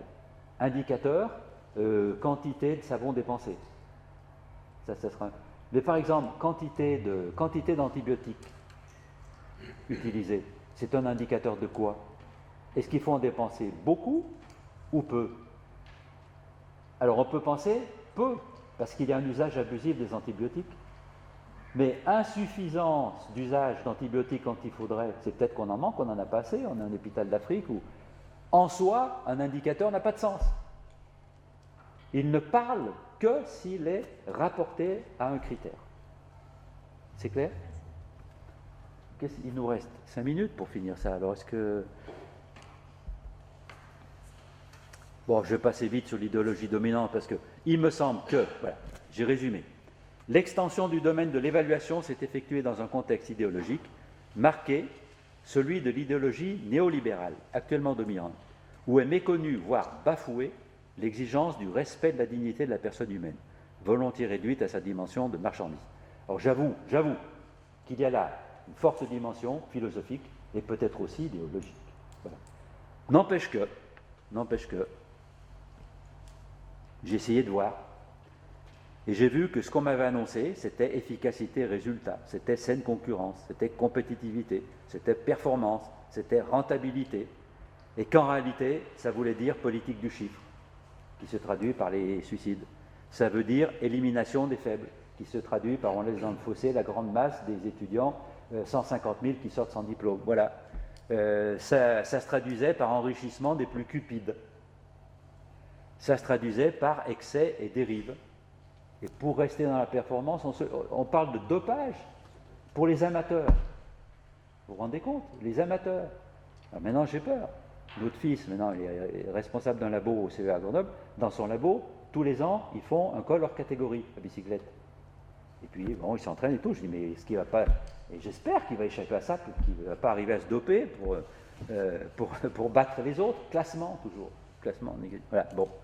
Alors, cela étant, marché autorégulateur, j'ai essayé. Dans ce contexte, l'évaluation a tendance à devenir servile, asservissement à des croyances, aux prétendues lois de l'économie. On a sacralisé les notions d'excellence et de concurrence. Des recherches ont montré qu'un climat de compétitivité était préférable pour la réussite dans les apprentissages, qu'un climat de coopération était préférable qu'un climat de compétition. Pourquoi introduire partout, et c'est ce que disait aussi François Dubay, hein, pourquoi introduire partout de la compétition, asservissement au court terme, je pense avoir montré avec Shanghai, asservissement au pouvoir, parce que dans le fond, on est soumis au pouvoir. Alors, c'est l'ambiguïté de la politique, mais je le reconnais bien volontiers. La démocratie, nous en rêvons. Et c'est le moins mauvais système possible. Asservissement à l'argent. Parce qu'à la fin, c'est, je vais te vendre mon compte-rendu, c'est moi qui ai le plus de billes. Et ça se traduit par tout s'achète et tout se vend. Et le bac, le bac, c'est non seulement il y a les médailles du bac, mais il y a maintenant les t-shirts du bac, alors qu'ils se vendent de plus en plus cher et ça se termine toujours par des choses. Le sweat du bac, plus cool que la médaille, est plus cher. Hein. La bataille des valeurs, oui, lesquelles? En fait, la concurrence tue la performance. Alors, c'est le titre d'un article qui synthétise un ouvrage dont le titre était « École, les pièges de la concurrence ». Bon. Alors, l'exemple de l'évaluation des écoles, c'est le problème de l'évaluation CM2, 6e. Je passe, c'est trop long. Je passe. Faut-il avoir peur de l'évaluation des écoles? Alors, je voudrais dire une seule chose là-dessus, une seule chose. Voilà. Quand on évalue des écoles, mais c'est la même chose pour les universités, est-ce qu'on peut utiliser les résultats des élèves ou des étudiants pour évaluer l'université? Parce qu'on pourrait dire, d'accord, on ne va pas regarder les prix Nobel, on ne va pas regarder les articles publiés dans la revue Nature par les chercheurs, mais on va regarder les résultats des étudiants. Piège. Il ne faudra jamais se contenter de résultats bruts. Parce que résultat brut, alors c'est très clair avec le bac, c'est le premier indice, taux de réussite au bac, mais ça mesure quoi? Un résultat brut ponctuel, c'est le succès par candidature. Tant de candidats, tant de reçus. Qu'est-ce que ça nous dit de l'établissement où ils étaient? Pas grand-chose. S'ils y sont arrivés au prix d'une sélection féroce. Alors, on a trouvé un deuxième indicateur, mais chaque indicateur n'a pas de sens en lui-même, qui est le taux d'accès au bac depuis la seconde. C'est déjà mieux. Ça mesure ce que j'ai appelé l'effort d'accompagnement. Est-ce qu'on a accompagné ceux qu'on a reçus en seconde, est-ce qu'on les a accompagnés jusqu'au bac? Il y en a qui sont partis. C'est déjà mieux. Peut-être encore mieux, la proportion des bacheliers parmi les sortants. Parce que là, parmi ceux qui sortent, quel qu'en soit le niveau et quelle qu'en soit la raison, combien ont le bac? Ça permet d'apprécier la persévérance pédagogique. Est-ce qu'on a gardé, est-ce qu'on garde les élèves jusqu'à ce qu'ils aient le bac? Ou bien est-ce qu'on se réjouit quand ils s'en vont en seconde ou en première, de façon à ce qu'ils ne soient pas comptabilisés pour le résultat, le taux de réussite brut au bac? Et le moins mal qu'on ait pu faire, c'est mettre en perspective les résultats en les replaçant dans leur contexte. C'est ce que l'on appelle le calcul de la valeur ajoutée. Ça, c'est le moins mauvais des indicateurs. Pourquoi? C'est quoi la valeur ajoutée? On considère des élèves d'un établissement. Mais ces élèves, quel âge ont-ils? Quel est leur milieu socio-économique? Et quels étaient leurs résultats scolaires antérieurs? On va tenir compte de ces trois facteurs. On va regarder quels sont les résultats obtenus en moyenne par les lycéens français de même âge, de même appartenance socio-économique et de même niveau scolaire que les élèves qui ont eu leur bac. Et on va pouvoir apprécier la valeur éventuellement ajoutée par l'établissement. Il y a une valeur ajoutée lorsque les élèves obtiennent d'une façon significative des résultats meilleurs que ce à quoi on pouvait s'attendre en fonction de ces trois paramètres. Aujourd'hui, on sait faire ça. Et c'est la façon la plus intelligente de s'être donné un indicateur. C'est la différence entre le réalisé et l'attendu. Et c'est l'ADEP, hein, la direction, mais ils ont changé de nom sans arrêt, un service du ministère qui a su faire ça. On ne peut pas se contenter de résultats bruts. Alors, pour des étudiants, c'est pareil, il faudrait faire le même travail. Mettre en perspective les résultats pour relativiser et utiliser les résultats des élèves pour éventuellement apprécier la qualité d'un établissement d'enseignement. Mais si l'évaluation est devenue quasiment obsessionnelle, en particulier en étant marquée par une obsession de la compétition, ce qui est enfin un outil de normalisation, ça veut dire modelage. Normalisation, c'est ce que dénonçait Ivan Illich. Hein. À la fin, on va tous dans la niche. Et comme ça, chacun a trouvé sa voie. Bon. En étant ainsi touché par la maladie de la valeur vénale, en étant transformé en... L'évaluation n'est pas par nature idéologique, elle peut même participer à la résistance contre la réduction de l'homme à sa valeur de marchandise, la réduction de la valeur à la valeur argent. Les évaluateurs ne sont pas condamnés à n'être que les chronométreurs officiels des grands Jeux olympiques de la finance moderne. On peut servir à autre chose. À quoi? Eh bien, à accompagner le développement des étudiants et des élèves. Et il me semble que c'est ce à quoi vous vous consacrez. Alors, c'était la dernière question. Comment, concrètement, qu'est-ce qu'on va faire? Il faut retrouver le sens du questionnement pertinent, qui est non pas qui est le meilleur, mais chacun a-t-il bien appris ce qu'il devait apprendre. Ça, pour évaluer le travail de l'enseignant, et enseignant du secondaire ou universitaire. Hein. Est-ce que j'ai aidé chaque étudiant à apprendre ce qu'il devait apprendre, et en se mettant au service du plus grand nombre, dans le cadre d'un effort de démocratisation? Là, vous avez, alors pour ceux qui ne voudraient sur la méthode qu'une seule diapo, de toute façon, je vous le laisse, hein, donc ceux qui veulent, vous l'appropriez, hein, après le diaporama. Mais il faut comprendre que la méthode, c'est en 3 temps. C'est au premier temps de la valse. Hein, au premier temps, il y a des questions. Que suis-je légitimement en droit d'attendre? Par exemple, alors on va revenir, de mon travail au sein de l'association, du travail de l'association, c'est pas de moi, du travail de l'association. Qu'est-ce qu'on est légitimement en droit d'en attendre? Exemple, qu'il sensibilise les étudiants aux problèmes du futur débouché professionnel, qu'il permette à l'étudiant de se doter d'un projet de développement, que autre chose, j'en sais rien, c'est vous qui savez. Mais c'est ce qu'il faut dire pour pouvoir évaluer. Après, à partir de là, qu'est-ce qu'on va aller observer?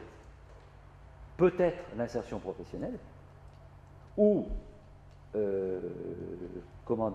la construction progressive d'un projet d'insertion professionnelle, ce qui veut dire questionnement sur plusieurs années jusqu'à la sortie. Peut-être et aussi en même temps la présence ou non et le développement d'un projet personnel, même si ce projet n'inclut pas de l'insertion professionnelle.